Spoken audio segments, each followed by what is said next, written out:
जादुई nail polish.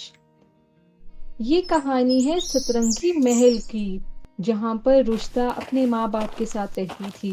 रुश्ता की बहुत ख्वाहिश थी कि वो लोगों को बनाए संवारे, उन्हें बहुत अच्छा सा तैयार करे। वो मोहल्ले की औरतों को शादियों पर तैयार किया करती थी और वो बहुत अच्छा तैयार करती थी, मगर उसके पास कोई एक मुकम्मल पार्लर नहीं था जहाँ पर वो लोगों को बुलाती और उनको अपनी खिदमत पेश किया करती। उसकी बहुत ख्वाहिश थी कि वो भी अपना एक बहुत बड़ा पार्लर खोले और उसका नाम भी बहुत ज्यादा मशहूर हो जाए। एक दिन उसने अपने वालिद से बात की और बोली, अप्पा, मैं काम करना चाहती हूँ। आपको पता है ना मुझे पार्लर का कितना शौक है। आप मुझे ये कोर्स करा दें और मुझे पार्लर खोल दें। अरे बेटा, मेरे पास कहाँ से इतने पैसे आए? तुम तो जानती हो मैं खुद खेतों में काम करता हूँ। जो पैसे कमाता हूँ वही हम खा लेते हैं। ठीक है अब्बा, मैं भी कुछ न कुछ बंदोबस्त करती हूँ। मेरी एक सहेली बहुत अमीर है, मैं उससे पैसे मांगती हूँ। मगर वो अपने वालिद की बात भी समझ सकती थी, इसलिए वो कुछ ना बोली और अगले दिन ही अपनी सहेली के पास आ जाती है और उससे बात करती है। मंजली, मुझे पैसों की कुछ जरूरत है। तुम्हारे पास तो बहुत सारे पैसे होते हैं, अगर तुम थोड़े से मुझे उधार दे दो, मैं तुम्हें वापस कर दूंगी। अरे रुशदा, मैं तुम्हें कहाँ से पैसे दे दूं? तुम तो जानती हो कि मेरे अपने हालात खराब चल रहे हैं। जो बाबा मुझे देते हैं वो मैं खा पी लेती हूँ। मैं तुम्हारी कोई मदद नहीं कर सकती। मगर वो यहाँ भी नाकाम हो गई थी, क्योंकि उसकी सहेली ने उसकी मदद करने की कोई कोशिश नहीं की थी और उसे साफ इनकार कर दिया था। ये जो अमीर हो जाएगी, मेरा क्या बनेगा? सॉरी, इसी को पूछेंगे। मैं तो इसे पैसे नहीं देने वाली। एक दिन रुश्ता बाजार जाती है और उसे वहां पर एक पोस्टर नजर आया था और उस पोस्टर पर लिखा था कि एक मुकाबला होने वाला है और जो भी इस मुकाबले में जीतेगा उसको 50,000 का इनाम दिया जाएगा। और मुकाबला भी मेकअप का था और ये काम तो रुश्ता को बहुत अच्छे से आता था। उसने सोचा क्यों ना मैं भी इसमें हिस्सा ले लूं, मगर उसके पास तो पैसे ही नहीं थे कि वो मेकअप का सामान खरीद सकती, क्योंकि जिनका वो मेकअप किया करती थी वो उन्हीं औरतों से कहती थी कि वो अपना मेकअप ले आए और वो कर देगी। उसके पास तो थोड़ा सा मेकअप था जो कि मुकाबले में पूरा नहीं हो सकता था। उसने अपने वालिद से बात की, अब्बा, मैंने एक इश्तिहार देखा है, वहां पर मुकाबला हो रहा है। मैं उस मुकाबले में हिस्सा लेना चाहती हूँ और आपको पता है मैं जीत जाऊंगी। आप अगर कोई पैसे मुझे उधार दे दें किसी से लेकर, मैं वापस कर दूंगी। हाँ रुश्दा के अब्बा, थोड़े पैसे दे दे, इसके पास मेकअप भी कम है, ये बेचारी कैसे मुकाबले में हिस्सा लेगी।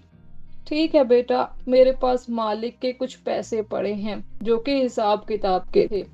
तुम ऐसा करो, ये रख लो, लेकिन हाँ मुझे वापस जरूर कर देना, कहीं मैं मालिक के आगे शर्मिंदा होता रहूं। ठीक है अप्पा, आप बहुत अच्छे हैं, अब देखिएगा मैं जीत कर आऊंगी। इस तरह रुश्ता का काम बन गया था और अब उसने मुकाबले में हिस्सा ले लिया था और वो जीत भी गई थी। उसको पूरे 50,000 मिले थे। अब रुश्ता ने उन 50,000 से एक छोटा सा पार्लर का सेटअप बनाया और साथ ही वो पैसे अपने वालिद को भी वापस कर दिए जो उनसे उधार लिए थे। इस तरह रुश्दा का पार्लर अच्छे से चल पड़ा था। मगर जब उसकी सहेली को पता चला कि उसका पार्लर तो चल निकला है और अब वो मशहूर हो जाएगी, एक दिन वो खुद उसके घर आई और उसके मेकअप में मुख्तलिफ केमिकल मिलाकर चली गई थी और उन केमिकल की वजह से जिसका भी मेकअप होता उसका चेहरा खराब हो जाता था। अब रुश्ता का पार्लर बंद हो चुका था और उसकी सहेली बहुत खुश थी, मगर रुश्ता बहुत उदास थी और अब वो सोच रही थी कि वो ऐसा क्या करे कि उसका पार्लर दोबारा से चल निकले। एक दिन रुश्दा नदी किनारे पानी भरने जाती है और वो जंगल के रास्ते से गुजर रही थी। वहां पर उसको एक बूढ़ी औरत बैठी हुई नजर आई। रुश्दा ने सोचा कि इस जंगल में और ये बूढ़ी औरत यहाँ क्या कर रही है। वो उसके पास जाती है और उससे बात करती है। अरे बी अम्मा, आप यहाँ क्या कर रही हैं? कोई मसला है? अरे बिटिया, मैं बहुत बीमार हूँ, मेरे पास रहने की भी कोई जगह नहीं है। तुम ऐसा करो, मुझे खाने को कुछ दे दो, फिर मैं यहाँ से चली जाऊंगी।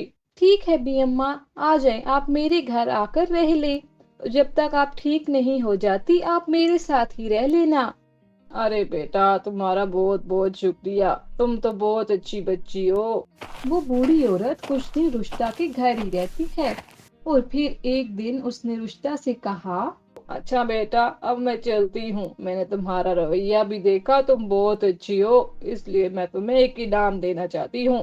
یہ ایک جادوئی نیل پالش ہے، یہ تم رکھ لو، یہ تمہارے بہت کام آئے گی۔ اور اس طرح وہ اس کو ایک نیل پالش دے کر چلی گئی تھی۔ رشتہ نے سوچا کہ یہ نیل پالش کیا ہو سکتی ہے؟ ارے واہ، یہ نیل پالش، مگر یہ انہوں نے مجھے کیوں دی؟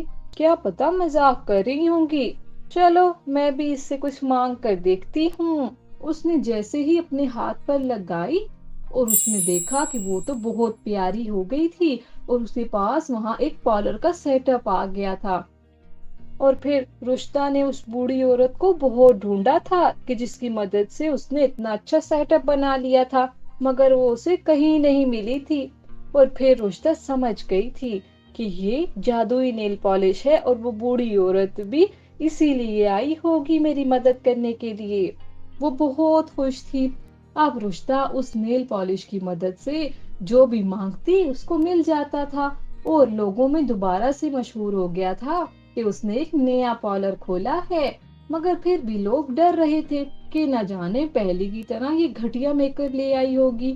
اور اس کی سہیلی کو بھی پتہ چل گیا تھا۔ اب اس کی سہیلی دوبارہ اس کے پارلر میں آئی تھی، اور وہ چاہتی تھی کہ وہ دوبارہ سے وہی سازش کرے، مگر جیسے ہی اس نے اس کے میک اپ کو ہاتھ لگایا تو وہ خود بھی کالی ہو گئی تھی، اور اس کا چہرہ بھی خراب ہو گیا تھا۔ اب وہ بیچاری بہت روئی تھی، اور اتنے میں رشتہ بھی وہاں آ جاتی ہے۔ پھر اس کی سہیلی اس سے معافی مانگتی ہے اور اسے ساری حقیقت بتاتی ہے۔ کوئی بات نہیں منجلی، میں نے تمہیں معاف کیا، اور اے جادوئی نیل پالش، اس کو ٹھیک کر دو، یہ میری بہت اچھی سہیلی ہے۔ پھر اس کی نیل پالش اس کو دوبارہ سے ٹھیک کر دیتی ہے، اور اس طرح گاؤں والوں کو بھی حقیقت پتہ چل گئی تھی۔ اب رشتہ کا پارلر بہت اچھے سے چل پڑا تھا، اور اب وہ سوچ رہی تھی کہ وہ شہر میں بھی جا کر ایک پارلر کھولے گی اور اپنے پارلر کو آگے بڑھائے گی۔